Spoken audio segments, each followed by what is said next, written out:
Well, I asked Rick if I could speak first because I'll start to get so cold I won't be able to actually get words out. So hopefully you can all hear me. So I woke up this morning, like maybe some of you, and saw an article in the New York Times that was called "Inside the Crusade Against DEI." And it got me thinking about my own experience with DEI. I first encountered it over 40 years ago when I was an employee at Exxon Corporation.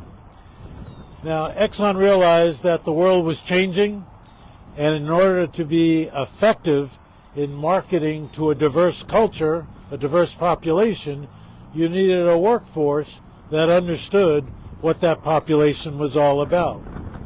That was not some kind of left-wing conspiracy. That's what we call intelligent marketing, knowing who your customers are. And if the people working for you don't understand what makes people tick, what's their background, what they are looking for in the way they're communicated with, well, you're not going to succeed. That was 40 years ago. About a year and a half ago, my wife Christine and I, we attended the Diversity and Inclusion, or Equity and Inclusion Council review at the Board of Education for Region 15, where they reviewed what they had been accomplishing over the last several years, a program that's been in place for many years. There was no opposition from any member on the Board of Ed of what they were doing. There was nobody in the audience who was complaining about what they were doing. It was a very rational, well thought out program with lots of successes and lots of things still left to be done. But again, it all sounded like common sense approaches to helping students do better in school. So why do I keep hearing about the dangers of diversity, equity, inclusion, or its cousin, wokeness? Why is there so much fear about this? And should we be even concerned about it? Well, that's where this article filled in a lot of the missing pieces. It's based on over 5,000 documents that they went through showing the intentional distortion of what has been known as diversity, equity, inclusion, and distorting it for very specific political gains.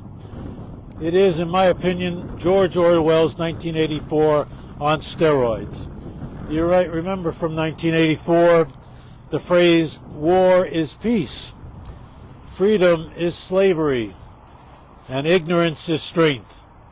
Well, that's what this group is doing, is taking words that sound reasonable to many of us, things we strive for, and turning them around to being things that we would not want to see done. How do they do that? Well, this is the same playbook we saw in place several years ago for critical race theory. In fact, let's be clear, it's the same people. What happened is critical race theory ended up to be not that great an idea as far as what they were trying to make it into. The people began to see through it. There's no there. It's not happening. They could never show a public school system that was actually teaching it. It's just not happening. The fake, the lies started coming out. Well, they're trying again. Similar playbook, maybe with more money this time, but it's the same playbook.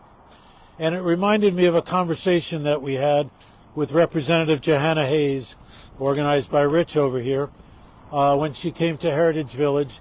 And the question was about, at that time, I think it was about 2 years ago, critical race theory. And how did it get to be where it was in the public conversation at that time? And she answered it pretty quickly and pretty straightforwardly. She said, we should have called it out as a lie right from the beginning. We should not have let it get the legs that it got, so that it kept getting repeated and repeated without being contested to say, that's a lie. That's not true. You're making all this up. And so we need to do the same thing with DEI and the people who are speaking out as if it is some boogeyman out there trying to undermine what we're doing. And whether those DEI programs are happening in corporations, happening in universities, happening in nonprofits, or even in government organizations, they are there to meet a need of our society. These programs, in my mind, they're all about one thing, making, or I should say one thing, and that is that preamble of the Constitution. We, the people, in order to make a more perfect union.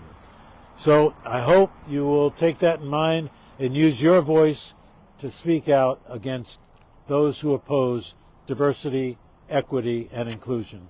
Thank you very much.